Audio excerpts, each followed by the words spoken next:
Hello everyone, welcome back to my YouTube channel. This is CA Saurabh Singh Baghel और इस video में हम एमपी बोर्ड अकाउंट्स, ठीक है ना, जो आपके अब एग्जाम होने वाला है 10 जून के आसपास, ठीक है ना, तो उसके लिए हम ऑब्जेक्टिव क्वेश्चंस देख रहे हैं। Chapter 1, chapter 2, chapter 3 and chapter 4 के ऑब्जेक्टिव क्वेश्चंस ऑलरेडी अपलोड कर दिए गए हैं। अब हम चैप्टर 5 और चैप्टर 6 यानी retirement and death of partner and dissolution of partnership firm की क्वेश्चन देखेंगे। इन दोनों चैप्टर को मिला के 4 मार्क्स का ऑब्जेक्टिव आपके एग्जाम में पूछा जाएगा, ठीक है। लेकिन वीडियो शुरू करें उससे पहले जो लोग चैनल पे नए आए हैं वो चैनल सब्सक्राइब कर लें, या फिर जिन्होंने अभी चैनल सब्सक्राइब नहीं किया है वो सब्सक्राइब कर लें। और इस वीडियो को आप अपने क्लासमेट्स के साथ जरूर शेयर करें, जिससे वो भी इंपॉर्टेंट क्वेश्चंस को पढ़ सकें और वो भी एग्जाम में अच्छा कर सकें। चलिए स्टार्ट करते हैं ये वीडियो। तो पहला क्वेश्चन है multiple choice question.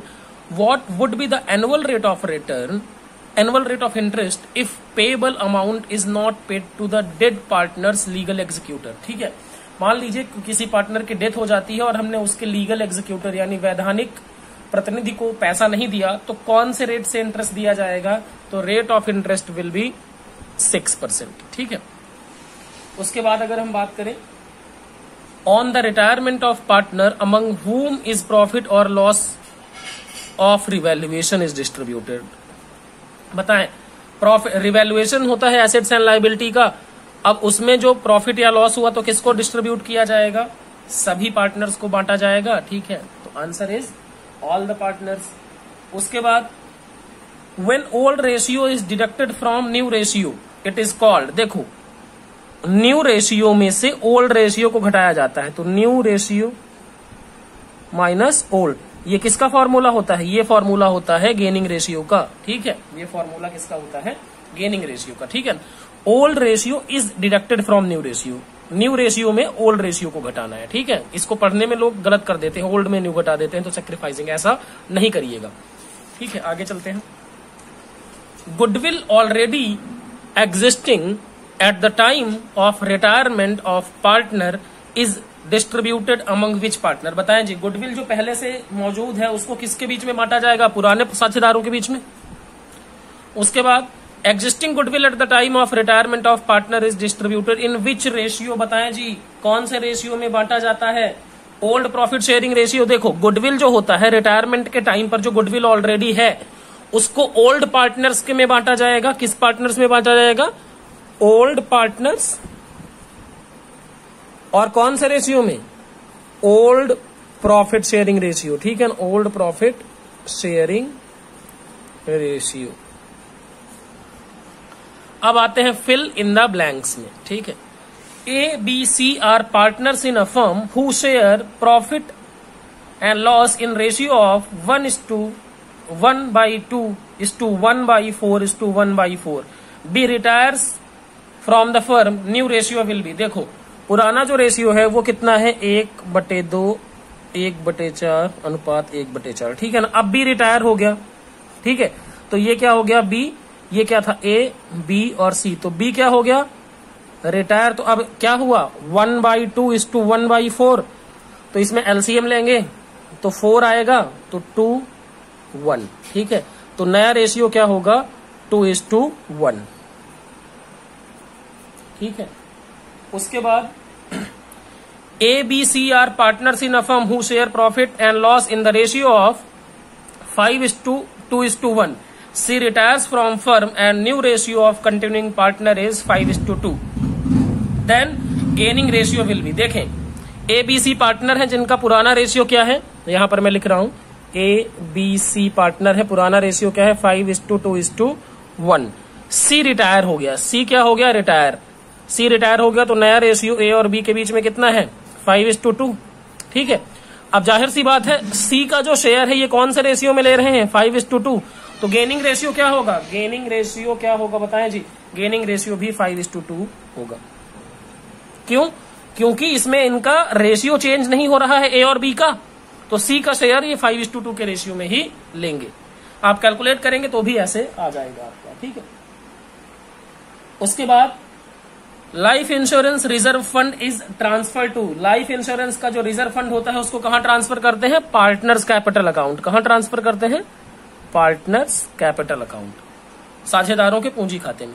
Joint life policy is shown in the balance sheet when expenses made on policy is treated as, बताएं, कैपिटल एक्सपेंस। देखो ज्वाइंट लाइफ पॉलिसी को या अगर आप रेवेन्यू एक्सपेंडिचर मानेंगे तो कहां प्रॉफिट एंड लॉस में ले जाएंगे, और अगर कैपिटल एक्सपेंस मानेंगे तो कहां लाना पड़ेगा, आपको लाना पड़ेगा बैलेंस शीट में। ठीक है, गेनिंग रेशियो का फॉर्मूला क्या होता है, new ratio minus old ratio. ठीक है, तो ये रहा आपका फिल इन द ब्लैंक्स। उसके बाद आगे चलते हैं, ट्रू और फॉल्स की बात कर लेते हैं। ट्रू और false, new ratio minus old ratio, profit ratio, basically ये गेनिंग रेशियो है। ठीक है ना, गेनिंग रेशियो। ठीक, true, profit and loss on revaluation at the time of retirement of a partner is given to only retiring partner. बताएं जी, profit and loss जो होता है रिवैल्यूएशन का, वो सिर्फ रिटायरिंग पार्टनर को देते हैं क्या? नहीं, सभी पार्टनर को दिया जाता है, तो ये गलत है। A B C partner 3:2:1, B retire हो गया, उनका शेयर कितना होगा बताएं, न्यू रेशियो कितना होगा? 3:2 लिखा है इसमें, जबकि ऐसा नहीं होगा। क्यों? देखो, ए बी सी 3:2:1, कौन रिटायर हो गया? बी, तो ए और सी का रेशियो जो होगा 3:1 का होगा। ठीक है, तो ये 3:2 गलत है। Retiring partner has no right over the amount of goodwill. क्या रिटायरिंग पार्टनर का गुडविल पे राइट नहीं होता? होता है, वो जब तक रहता है तब तक की गुडविल पे उसका अधिकार होता है, तो ये क्या है? गलत। Joint life policy has no surrender value, इनका कोई सरेंडर वैल्यू नहीं होता। ट्रू, नहीं सॉरी, इसका सरेंडर वैल्यू हो सकता है। ठीक है ना, इसका सरेंडर वैल्यू हो सकता है, तो दिस इज ऑल्सो फॉल्स। ठीक है ना, ज्वाइंट लाइफ पॉलिसी का सरेंडर वैल्यू हो सकता है। सरेंडर वैल्यू क्या होता है? मतलब अगर हम सरेंडर करें पॉलिसी तो हमें कितना पैसा मिल जाएगा, लेकिन इसको माइनस करके दिखाते हैं ज्वाइंट लाइफ पॉलिसी के अमाउंट से। ठीक है, अब आते हैं dissolution of partnership. Dissolution of partnership यानी साझेदारी का समापन।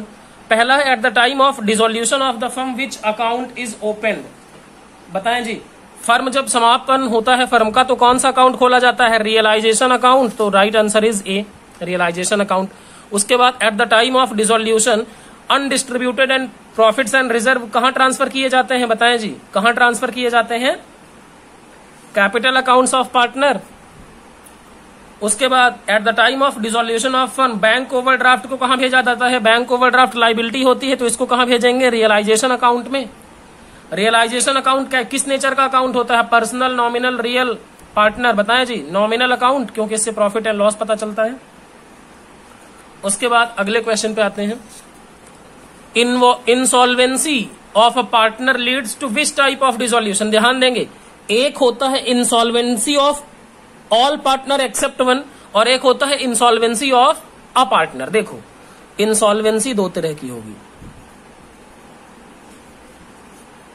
इसमें एक पार्टनर एक में होता है और एक में एक को छोड़कर सभी। ठीक है, तो जब एक पार्टनर होगा तो इसको बोलते हैं dissolution by incident of certain event. ठीक है ना, तो इसका ऑप्शन क्या होगा? किसी एक घटना के घटित होने पर साझेदारी का समापन। लेकिन जब सभी पार्टनर्स इंसॉल्वेंट हो जाएं एक को छोड़ के, तो इसको बोलते हैं कंपलसरी। क्या बोलते हैं? कंपलसरी, यानी अनिवार्य समापन। ठीक है, अब आते हैं fill in the blanks. On the dissolution of partnership firm, first of all कौन सी लाइबिलिटी पे की जाती है? बताएं, फर्म के डिसोल्यूशन पे, फर्म के समापन पर एक्सटर्नल यानी बाह्य दायित्वों का भुगतान सबसे पहले किया जाता है। On the dissolution of firm, reserves and funds are transfer to. Reserve और फंड को कहां लिखा जाता है? Partners capital account. कहां ट्रांसफर कर दिया जाता है? Partners capital account.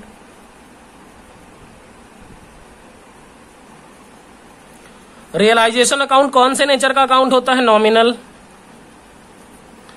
The assets are transferred in realisation account at. Assets को, संपत्तियों को रियलाइजेशन अकाउंट में कौन से मूल्य पे लिया जाता है? बुक वैल्यू यानी पुस्तक मूल्य।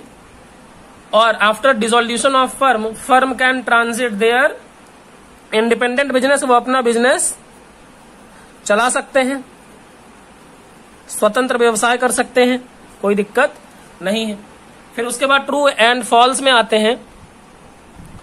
On dissolution of a firm an amount realised from unrecorded asset is shown in realisation account. बताएं जी, अगर कोई एसेट हमने रिकॉर्ड ही नहीं किया था, वो उससे पैसा मिला तो कहां लिखेंगे? रियलाइजेशन में लिखेंगे। तो दिस स्टेटमेंट इज ट्रू, ये सही है। Balance sheet is prepared eight the time of firm dissolution. जब फर्म बंद होती है तो बैलेंस शीट बनाते हैं क्या? नहीं, बैलेंस शीट नहीं बनाते। क्या बनाते हैं? आपका रियलाइजेशन अकाउंट। तो ये स्टेटमेंट गलत है।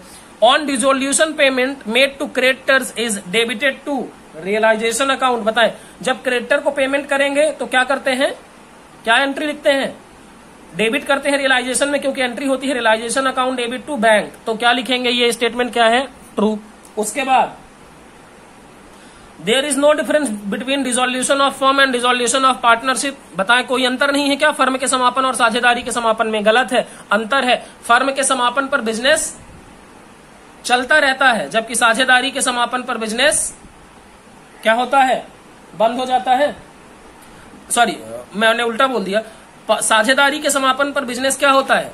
चलता रहता है, जबकि फर्म जब बंद होती है तो बिजनेस भी क्या होता है? बंद हो जाता है। Realisation account is made many times in life of firm. बताएं, रियलाइजेशन अकाउंट कितनी बार बनाया जाता है? एक बार। ठीक, जैसे मौत एक बार होती है वैसे रियलाइजेशन अकाउंट भी एक बार। तो कई बार बनाया जाता है, ये कहना गलत है। क्या इंसान कई बार मरता है जिंदगी में? नहीं, एक ही बार मौत होती है। इसी तरह से रियलाइजेशन अकाउंट भी एक बार ही बनाया जाता है। उसके बाद जोड़ी बनाएं, match the following. Realisation account बताएं कब बनाया जाएगा?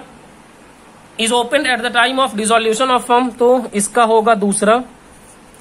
सेक्शन 39 ऑफ पार्टनरशिप एक्ट बताएं क्या होता है? Section 39 of partnership firm deal करता है डिसोल्यूशन से।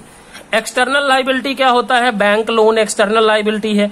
First payment after dissolution, first payment यानी डिसोल्यूशन के बाद पहला पेमेंट कब किया जाता है? बताएं जी, किसको किया जाता है?